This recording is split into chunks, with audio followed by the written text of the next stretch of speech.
Welcome! I'm Johan Nilsson. And I'm Lincoln Murphy, and this is Impact Weekly.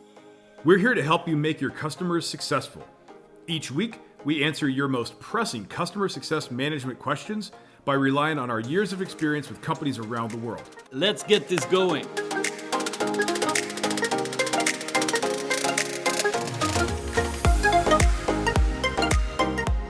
All right.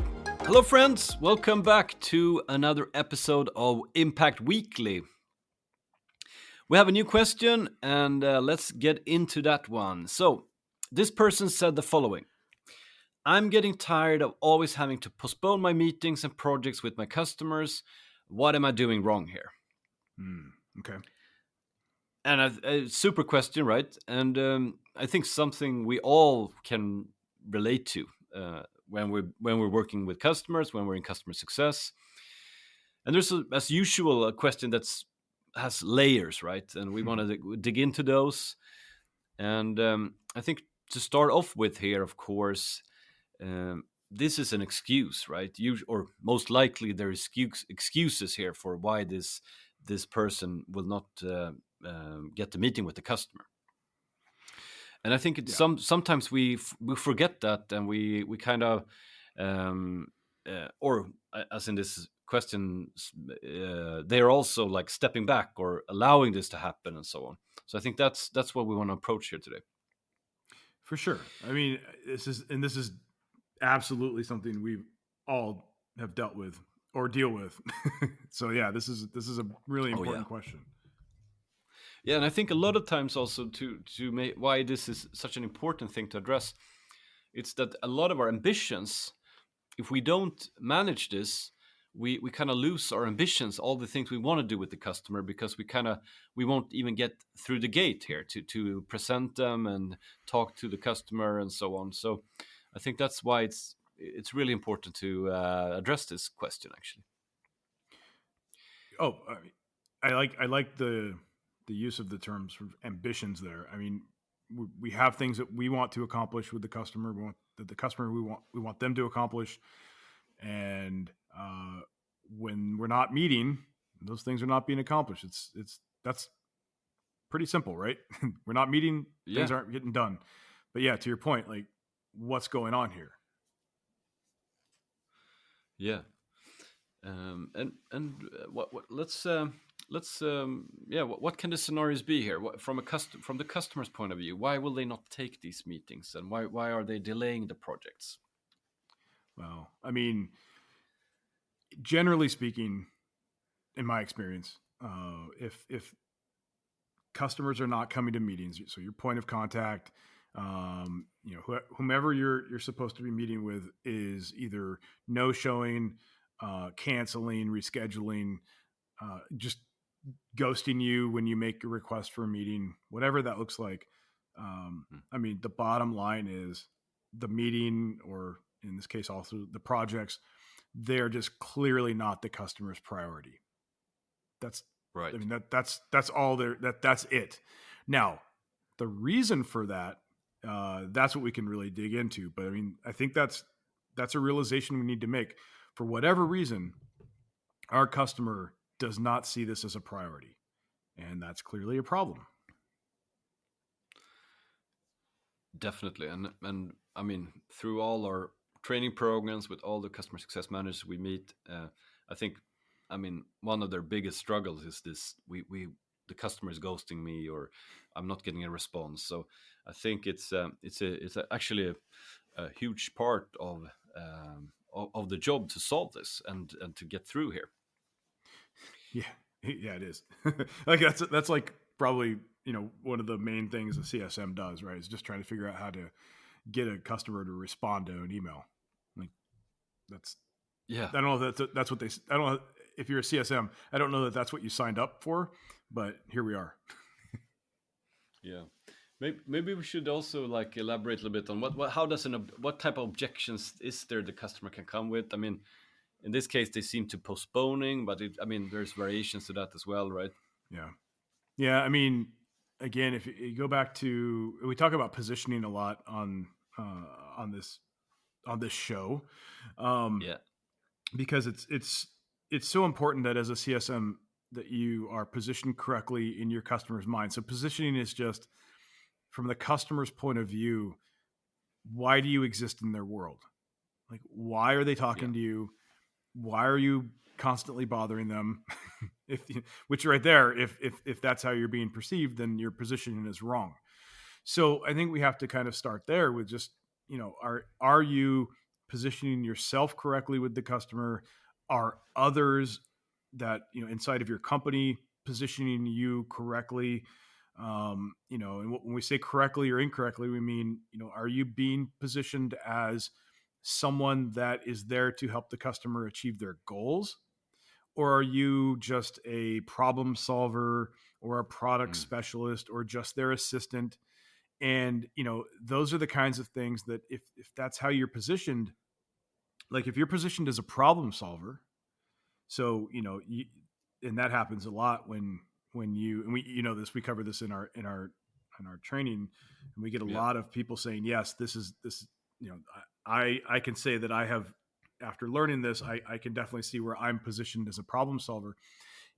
When a customer first, when we basically make first contact with the customer and we lead off with, hey, what problems are you trying to solve? Or, what Yeah. issues are you dealing with?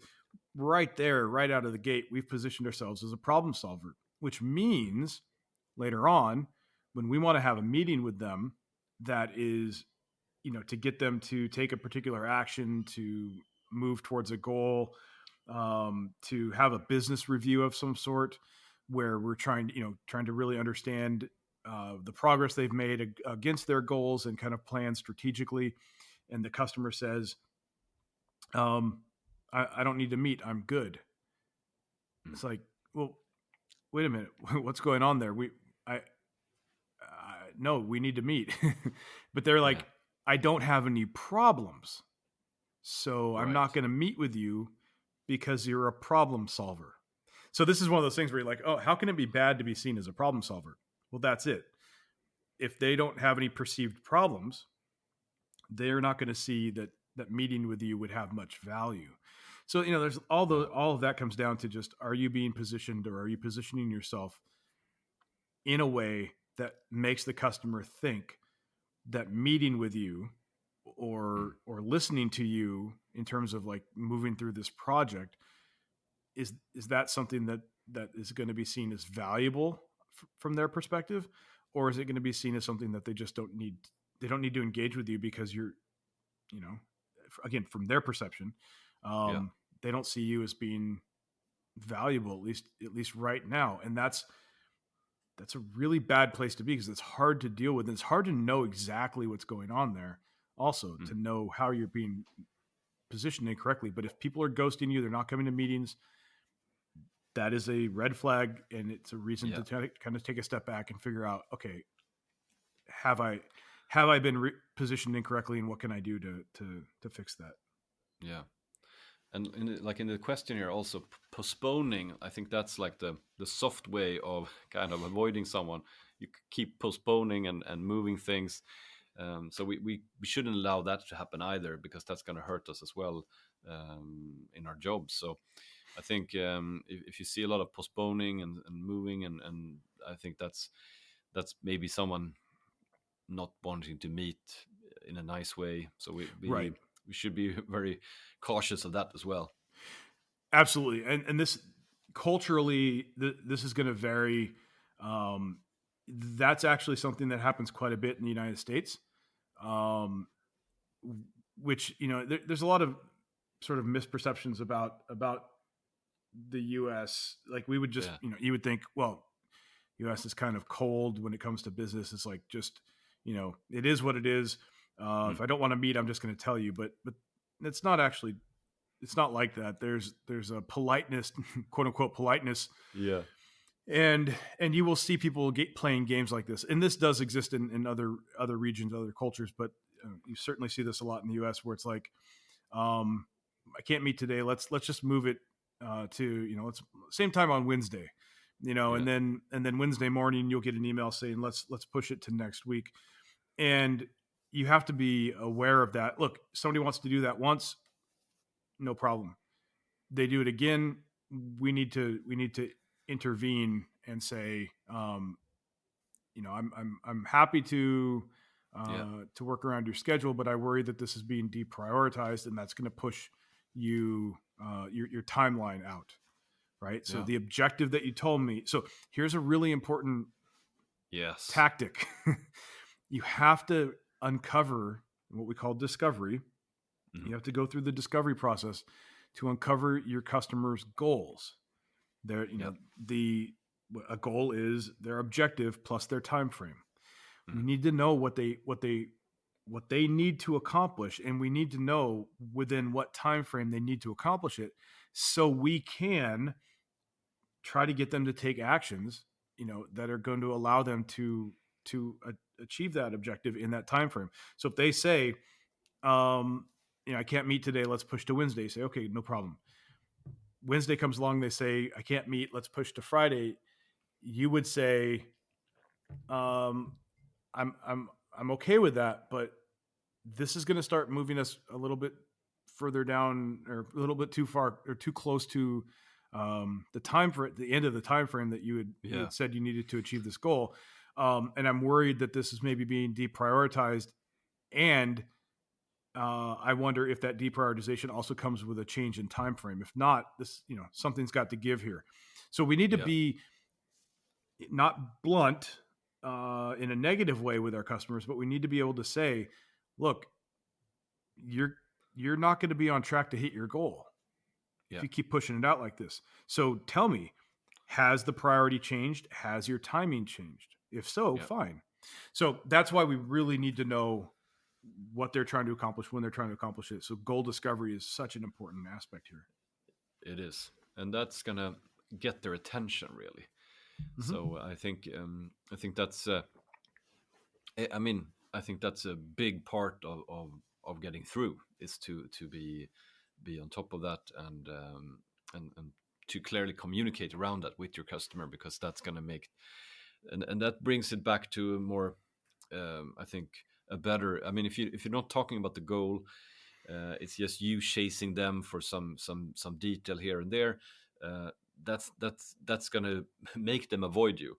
But if you Yeah. can, if you have this common goal that we set up, objective and a time frame, and you build your communication around that and achieving that together, that positions you in a much better way.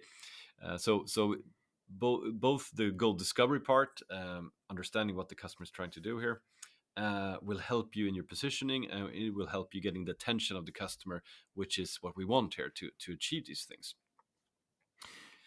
For sure.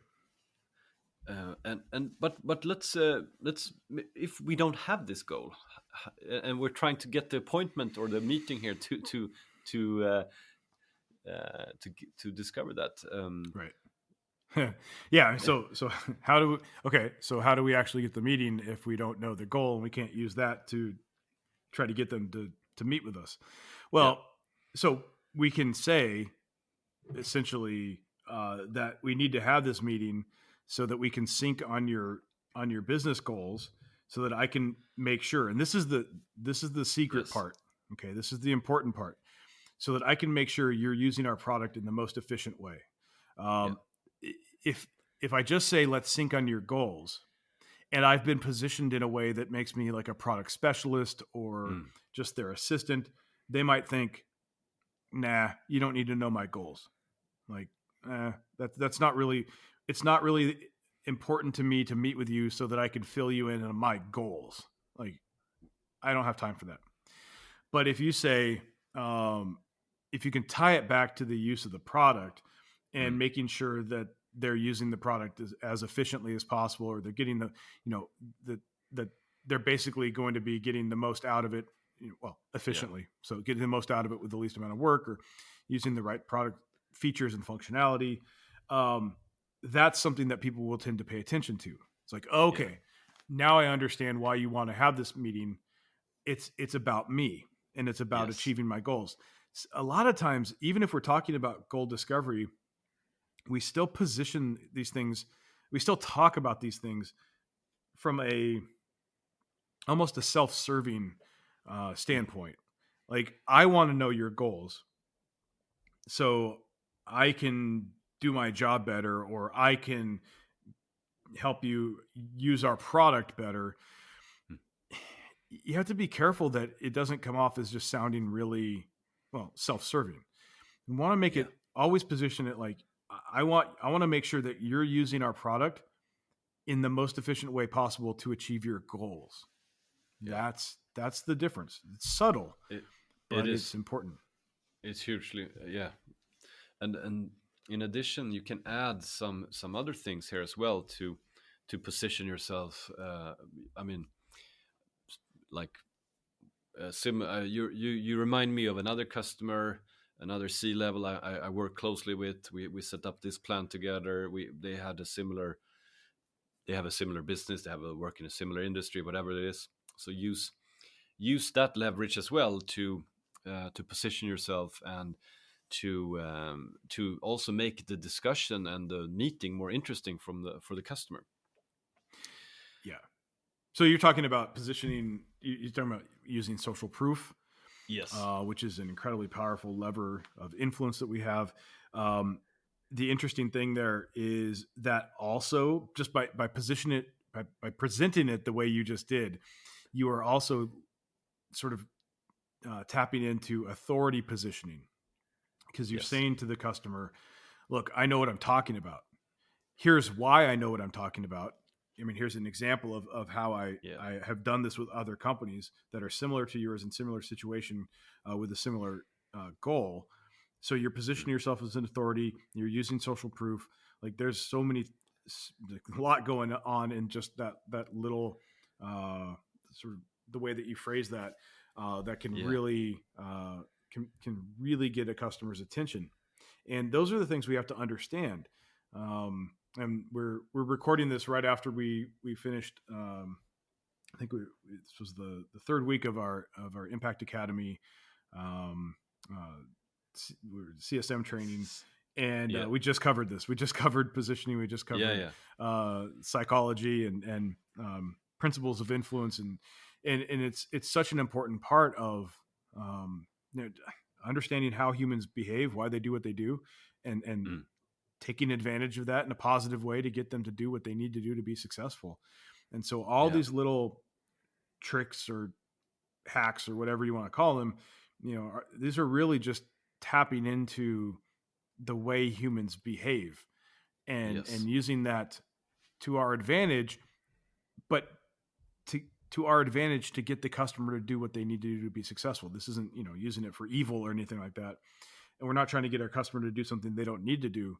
It's literally just trying to get them to do what they need to do, which is, when we take a step back, it's wild that we have to do that, right? It's kind of crazy that we Yeah. have to sit here and strategize and figure out, how do I get my customer to just do what they need to do to be successful? But here we are. This is the reality we're in.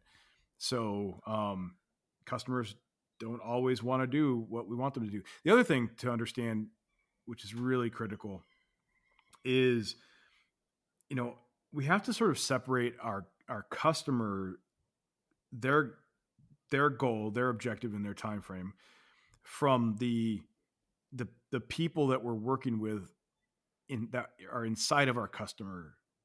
So, Yes. the company, the customer company, or the customer organization, so if like we sell something to the marketing organization, like they're going to have Yeah. marketing org level KPIs and metrics and things, and that's something we absolutely have to know, we have to understand. But one of the things that often sort of gets in the way of progress is we don't take into consideration the individual people Mm. that we are working with, sort of what their objectives are. Yes. um, and we may one of the things we see a lot is, you're working with somebody who was not part of the buying decision. They were Yeah. not. They were not consulted or informed or anything until the product, your product was purchased and sort of, dumped in their lap. Yeah. And now they're going to resist at every point, because Yes. they didn't want this. They don't like change. And if you are simply focused on the customer's goal, which is important, but that is not going to be necessarily aligned with your point of contact's goals.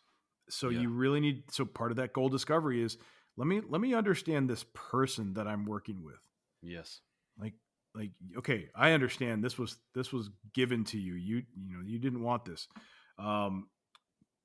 But you have a job to do. I have a job to do. We're just trying to do our jobs. So, but tell me more about your job. Tell me about what you do on a daily basis. I want to understand your role. And you can just, sometimes just that's enough. Like letting them kind of talk about what they do and then feeling heard. Yes. And then, but understanding what they do and their role and what their priorities are and what success looks like for them and how they're measured can help you start to figure out how to fit in what you need them to do into their daily work. So it's not just the customer's goal, it's also the goals of the individual contributors that we're working with that we really have to understand. And that's that does come up a lot, where it's like the blocker is the person. Yes. It's not the customer company. It's just that individual person. Exactly. You need to have both those. You need to look at both those levels, basically, or those perspectives. I think, huge point, Lincoln. I have an example, or I have one of our customers. They realized something with regards to this, that when they brought in a new customer, they met with the team that was going to use their platform, and they did a big demo, and they kind of resold it to everyone again why this is important. And the second step from that was to bring in some tech resources on the customer side. And when they had the call with that team, they just jumped right into the tech docs and the project and the details. So that group, the tech people on the customer side, they were basically just gonna connect APIs and do the tech's work. They didn't understand the reason why, and they didn't see the product and the end use of the product and so on. And they struggled a lot with that. The projects were delayed, and they had a lot of problems. Then they switched. They realized that they need them more involved, and they need to understand them better. So they brought them in also to get a full demo and get the full understanding of the project and the purpose of the platform. And they got a demo, and they got to see what it's for and so on. And that changed a lot of their how quickly they could onboard new customers. So it's very important to realize, it's multiple stakeholders, and all these stakeholders, they have their own goals as well. Yes. When you work with a customer. Yeah, I mean that's thank you for sharing that. That's a great example. I think sometimes in smaller companies, it depends. Of course, everything's, you have to understand your unique situation with your customers, but often in smaller companies, the person that you're working with, their goals may be more aligned with what the overall company's goals are, just because they have much more of an impact on that outcome.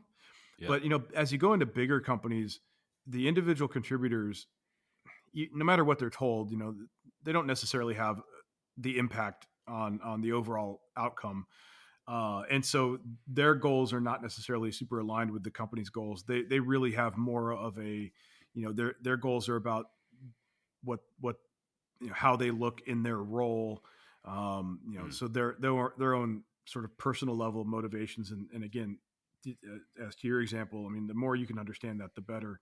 So, I mean, I think, look, there's just a few things here that I think will solve what the original question was, which is, how can I'm tired of basically postponing these meetings and projects and things. And again, I think it comes down to the people that you're working with just not prioritizing this, but you have to figure out what's going on there. And I think that, to me, positioning is one of the reasons why people will deprioritize meetings with you. They just don't see you as and just somebody in the moment, in this context, they don't see you as somebody that they feel like they need to meet with. And it's nothing personal, but I mean, it's just how you've been positioned with them. And so you need to take control of that and make sure that you're positioning things appropriately. And that goes directly into the other thing that we can do here, which is goal discovery, as we've been talking about. So positioning and goal discovery are going to be like the two main, the main things. But there's a third aspect, and we've mentioned sort of objections a little bit. Yes. But I want to make sure we talk about this, Johan. Yeah. Objection Definitely. breakthrough formula. That's one of the things we teach in Impact Academy. But let's talk about that for a little bit. Yeah, and it's one of the most appreciated things, because I think this is something people, I mean, in sales, you talk a lot about objections, but we have them in customer success as well. But we kind of hide from them, or we kind of just keep at it, or we don't work through them. And I think this is what the breakthrough formula is all about. How do we, like this person asking the question now, when the customer says they want to postpone, or they can't meet or whatever, we should be prepared for that, and we should have a model for breaking through that objection. Maybe we should just share a little bit about it. Absolutely. Yeah, it's one of my favorite things. And to your point, real quick, I mean, if you about objections being something they really only talk about in sales, like if you look up objection handling, I mean, it is all about sales. But what you said is really true. We deal with this in customer success, because an objection is really just any time a customer says that they don't want to or can't do something. That's it. I mean, that's what an objection is. It's like, let's have a meeting. No. Okay. Well, there's an objection. But it's generally not going to be just a no, right? There's going to be some other thing that they say. No, I'm good. Even just something like that tells you a lot, that they see this meeting as something that they don't need right now. So the breakthrough formula, the objection breakthrough formula, is pretty simple. Like most of the formulas and frameworks that we have, it's simple because we've been able to make it simple over time. Yeah. But simple doesn't mean it's not super powerful. It really comes down to these three things. There's a break, then a disrupt, and then an ask. And if you do these three things, you will be able to work through whatever objections a customer brings your way, and get sort of move past that and get things moving in the right direction.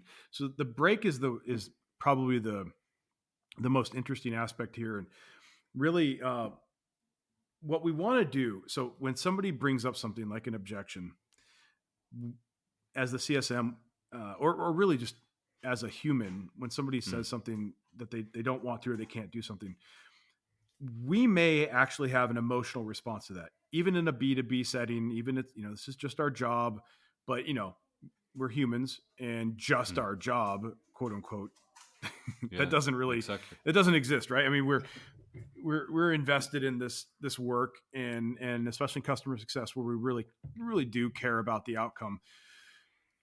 When a customer says they give us an objection, and especially one that doesn't make sense, like I don't need to meet, we may have an immediate emotional response where we want to say, like something, like that may not be appropriate. Yeah. But no matter what, we have an emotional response. So what you want to do is break that emotional response. What I say, you want to sort of pause and chill and re-engage your logical brain, because what that emotional response is like your lizard brain. It's the really basic, just fight or flight or freeze part of your brain.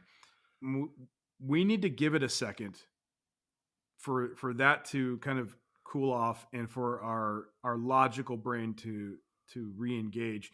And the way that we do that is to have some canned or rehearsed responses This is the only time I ever suggest having like, actual canned responses for something. But I want to have something that I can just instinctively say in the moment.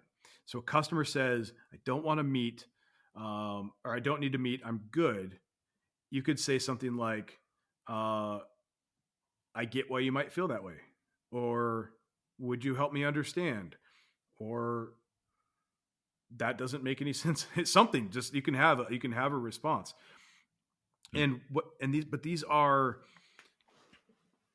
literally things that you rehearse, that you go over, you keep them top of mind, so that when this situation arises, you just instinctively say this, and it buys you a second to get out of your emotional state.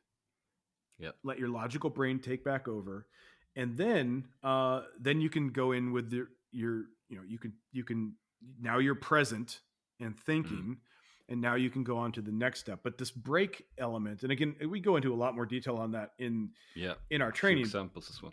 And I'm not just trying to sell our training. Like, it's just this is there's a lot to this, but hopefully that gives you some idea of like what we're talking about here, because you want to kind of just get past that emotional response. And then so we go from a break to then a disrupt. And what is a disrupt? It's basically we want to respond in a way that they don't expect. We're going to disrupt the pattern that they are expecting. Remember, humans, everybody likes to talk about humans being lazy, or you see this as a trope or like a meme where our customers are lazy. And I just don't like that characterization, because the reality is our customers are generally not lazy. In fact, they're overworked, they're stressed out, they're super busy, they're getting pulled in multiple directions. Now, what it seems like then is that they're not doing things, so we say, oh, they're just lazy. You also see this brought in because our brain, because you'll see scientists actually talk about our brain as being lazy. So I think those things get pulled together, and it's like, oh, customers are lazy, and that's not true. Our brain is lazy in that it's trying to conserve energy, and so it looks for patterns. And one of the things that can happen in our conversations with our customers is they're looking for a pattern, and if they get that pattern, like they can go through the conversation without really being present. So if I say I don't want to meet, and the CSM says, okay, like that's the pattern I'm looking for. I'm looking for the CSM to just concede. So, if you can come in with something that is not what they were looking for, you can break their pattern. You're going to give them an emotional response. They're going to have like, oh, wow, I didn't see that coming. That's not what I expected. And then, so if they say, I can't meet, you could say something like, if you're going to disrupt their pattern, you could say, instead of saying, yeah, of course, that makes total sense. You could say, well, then you're probably not going to be on track to hit your goal. Like that is not necessarily the pattern they were looking for, but that's not, there was nothing bad about that. Like this was good, but you broke their pattern. And so now they have to pay attention. And what you just said of, fine, you don't want to meet. Okay. But you're not going to hit your goal. You're not going to reach your objective in the time frame that you laid out. Now they're like, oh, okay. So then you can go into the third part, which is ask. You can say, well, you're not going to hit your objective in the time frame. Let's have our meeting so we can review where you're at and plan next steps. Like that changes it. And it just took those 3 steps. But if you didn't understand this, and you didn't understand that it was even an objection that could be handled or could be broken through, when they said, I don't want to meet, I'm good, you might have just said, okay, and left it at that. So by having this understanding of this breakthrough formula, you can actually work a customer in a very short amount of time, like 30 seconds. Yeah. Take them from objecting to take them from objecting all the way through getting that call scheduled, simply because you used some understanding of psychology there. So that was a long-winded way of saying, explaining it, but it's a powerful concept. Yeah. And very overlooked and very little trained on, and I think that's also part of this. That I think this is a very good. The formula works, but you have to make it your own, and you have to work on it, and that makes all the difference here. So I think we covered everything around this question, but let's do like we always do. What are the three main things that we want to send to this the person asking the question? Sure. So I mean, I think the first one, we said it a lot, but positioning. I mean, make sure that you are positioning yourself. Make sure that others are positioning you in a way that's going to be that your customers are going to see you as strategically valuable, so that they want to meet with you. I mean, I know that in the moment it's like, that doesn't solve my immediate problem right this second. No. But draw that line in the sand and say, going forward, I want to make sure that I'm positioned correctly. Now we can go back and figure out how to reposition with existing customers. But going forward, I need to make sure that I've positioned it correctly from day zero with a new customer. Yeah, definitely. So that's number one. Number two here, I think this is, something you can just iterate several times, but you need to prepare when you get into a call, when you want to ask for something from the customer, and the preparations should include objections and how to overcome them. And for that we have this formula, but this is something that you need to work on. For sure. I will also just I mean, that's something we could talk about for another 30 minutes on preparation. But I'll tell you, if you aren't preparing for your meetings, that might be why nobody wants to come to your meetings.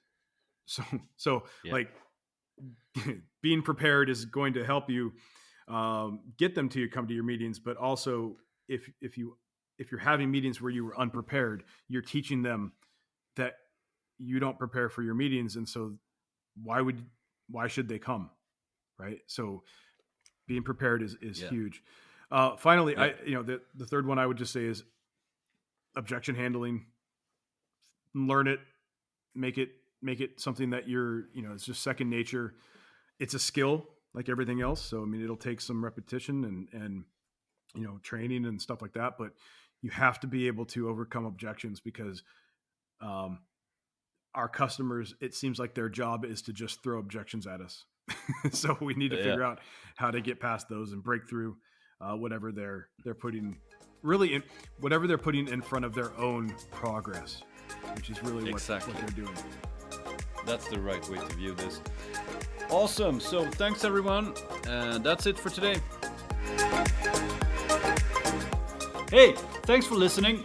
Do you want to bring your customer success to the next level? Check out Impact Academy. We have training programs for customer success managers and for leaders in customer success.